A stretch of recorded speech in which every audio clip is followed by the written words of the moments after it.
Mystery of the 1001 Arabian Nights book. Unknown authorship and compilation.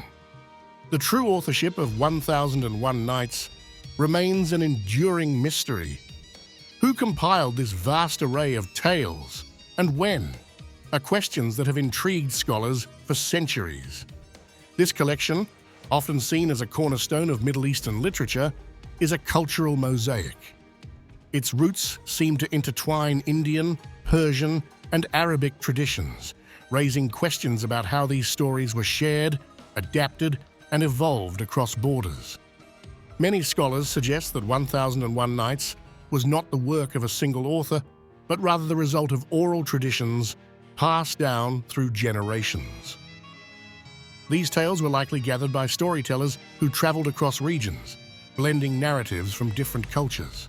The tales reflect the cosmopolitan nature of the medieval Islamic world, but the identity of the original storytellers and curators remains shrouded in mystery.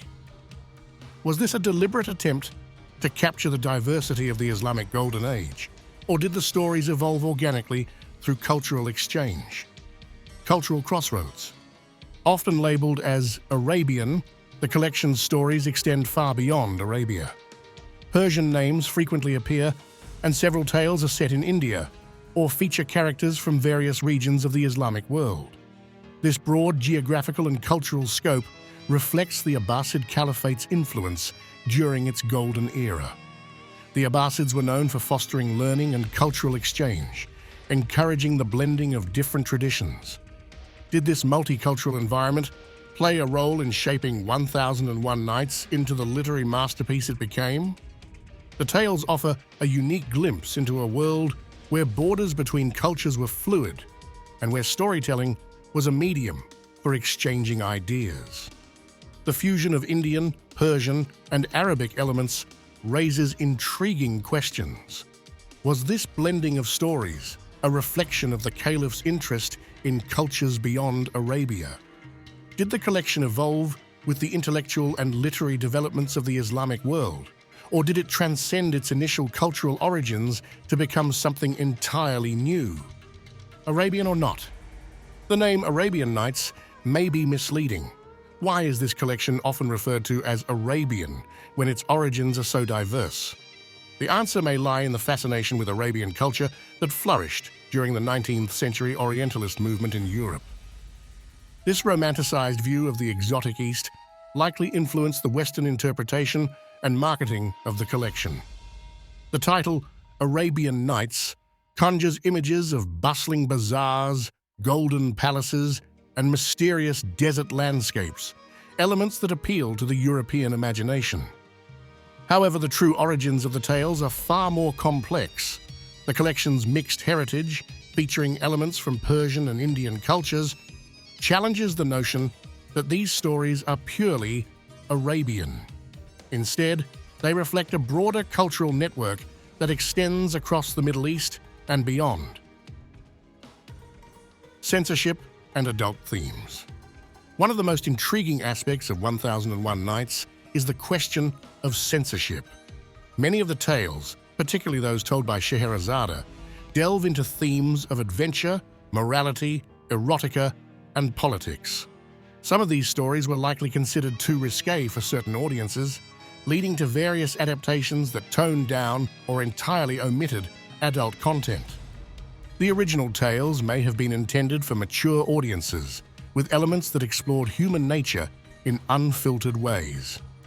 Exploring whether some stories were censored or sanitized for different audiences offers a fascinating glimpse into how societies have perceived these tales across time.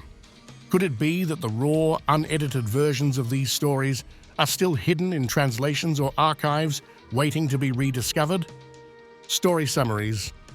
To give depth to the mystery of 1001 Nights, we must explore some of its most iconic tales, like Aladdin, Ali Baba and the 40 Thieves, and Sinbad the Sailor. These stories have evolved across cultures and translations, and each retelling has added new layers of meaning.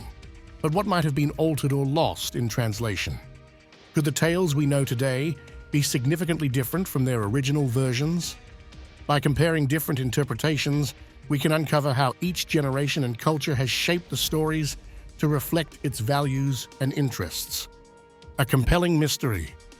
The enigma of 1001 Nights goes beyond the mystery of its authorship. It's a reflection of how different cultures have shaped, adopted, and retold these stories over time. Was the book truly Arabian, or was it a cultural hybrid whose mystique has been enhanced by later readers and scholars? Moreover, the treatment of adult themes across different editions of the book adds another layer of intrigue, inviting us to question whether we have ever seen the full, unfiltered version of these legendary tales.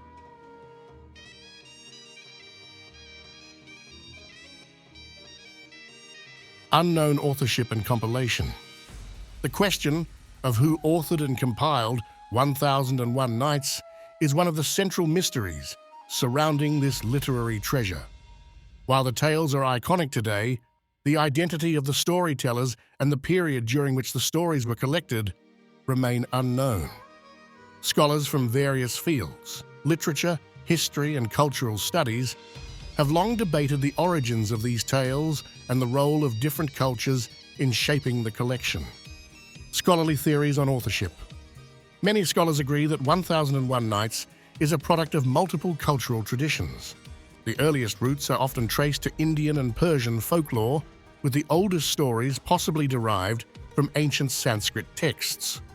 The Persian influence is particularly notable, as one of the earliest recorded references to a similar collection is in a lost Persian book called Heza Afsan, 1,000 Stories, which many scholars believe inspired the creation of 1001 Nights. Arabic scholars such as Ibn al-Nadim, a 10th century Baghdad bibliographer, referenced these early works in his famous Fihrist, suggesting that Persian stories were a significant part of the early collection. However, the exact process through which these stories were translated, adapted, and compiled remains uncertain.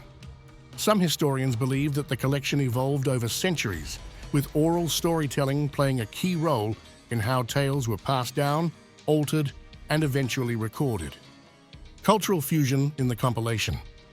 As the stories were adapted and retold by different cultures, they absorbed elements from various regions. The collection as we know it today was likely compiled during the Islamic Golden Age under the Abbasid Caliphate in Baghdad.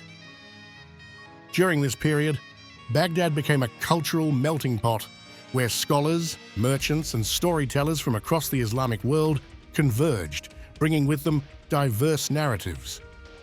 The fusion of Indian, Persian, and Arabic cultural influences is evident in the themes, character names, and settings of the stories.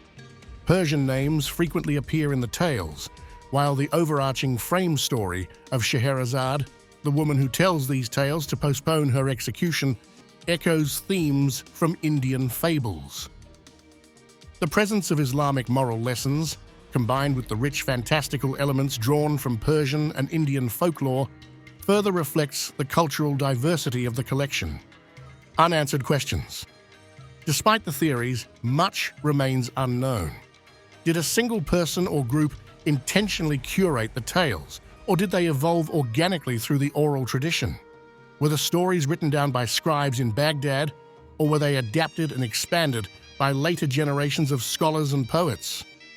These unanswered questions add to the allure of 1001 Nights, allowing the collection to remain not only a literary classic, but also an enduring historical enigma. Remember to hit that like button if you enjoyed the content, subscribe to our channel to stay updated with our latest uploads, share with your friends to spread the joy, and leave a comment below to let us know your thoughts. Your feedback is invaluable and helps us create even more content that you'll love. Thank you for being a part of our community.